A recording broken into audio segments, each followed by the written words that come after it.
रोहित की दीदी समीक्षा की शादी अर्पित से हुई थी। रोहित 20 साल का था जो कि अपना पूरा दिन मोबाइल पर ही निकालता था। कभी पबजी खेलता तो कभी यूट्यूब चलाता।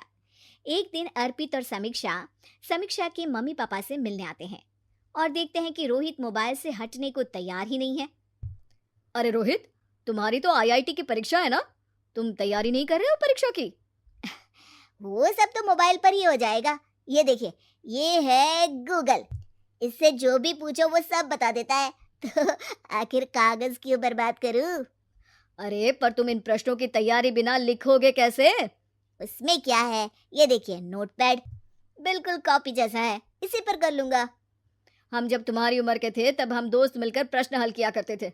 उससे हमारी हैंडराइटिंग की भी प्रैक्टिस हो जाती थी और समय का भी अंदाजा लग जाता था। और फिर साथ में हम एक दूसरे की मदद भी कर देते थे अगर कोई अटक जाए तो।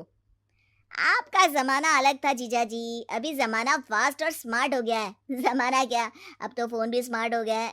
समय के साथ बदलना पड़ता है जीजा जी। अब बस भी कीजिए आप। हर चीज को लेक्चर में बदल देते हैं।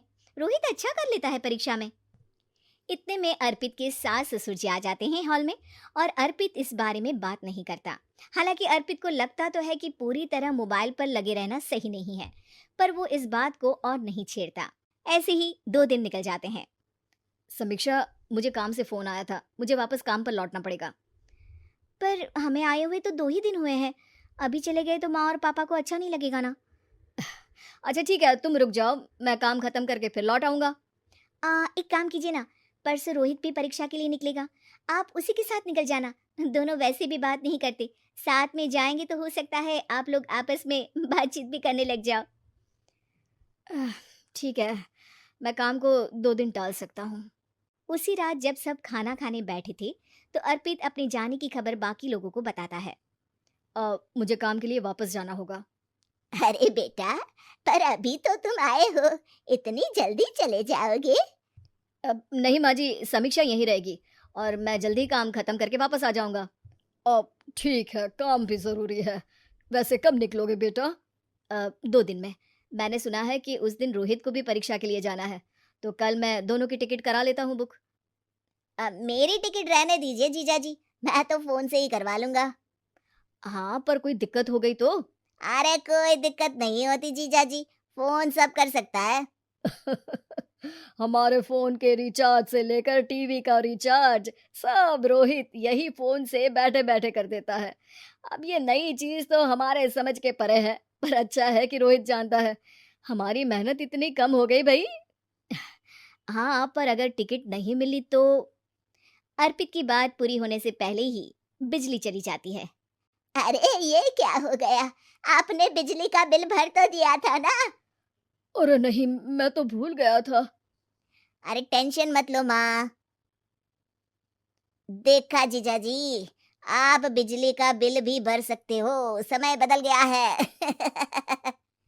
एक बार फिर अर्पित इस बात पर बहस नहीं करता। अगले दिन जाकर अपनी टिकट करवाता है और पैकिंग कर रहा होता है जब शाम को अचानक से रोहित के चिल्लाने की आवाज आती है। नहीं, प्लीज प्लीज हो जा, ऐसा मत कर यार, प्लीज हो जा। अरे क्या हो गया रोहित? दीदी, सर्वर हैंग हो गया। मेरी टिकट नहीं हो पाई दीदी। क्या मतलब टिकट नहीं हो पाई? इतने में वहां रोहित के मम्मी और पापा भी आ जाते हैं। अरे क्या हो गया?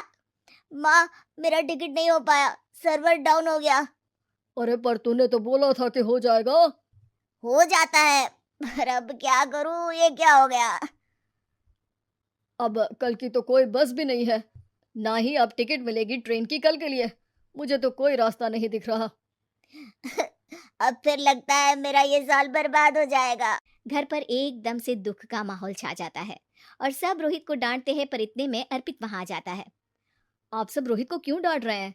आपने ही तो उसे बढ़ावा दिया था ना। लेकिन इसकी लापरवाही के कारण इसकी परीक्षा छूट जाएगी। इसने तो हमसे कहा था कि टिकट हो जाएंगे। हे भगवान, अब क्या होगा? चिंता करने की कोई बात नहीं है, मैंने एक एक्स्ट्रा टिकट करवा ली थी। मैं समझता हूँ कि मोबाइल हमारा ही काम आसान करने के लिए है, पर उस पर ही पूरी तरह से निर्भर होना तो गलत बात है ना। रोहित टिकट को देखकर बहुत खुश हो जाता है और जोर से जाकर अपने जीजा जी के गले लग जाता है। सॉरी जीजाजी, मुझे आपकी बात ध्यान से सुननी चाहिए थी, पर थैंक यू सो मच। हाँ बेटा, तुमने तो इसका भविष्य बचा लिया। शिक्षा, दूसरों से मदद मांगना गलत नहीं, पर दूसरों पर निर्भर हो जाना गलत।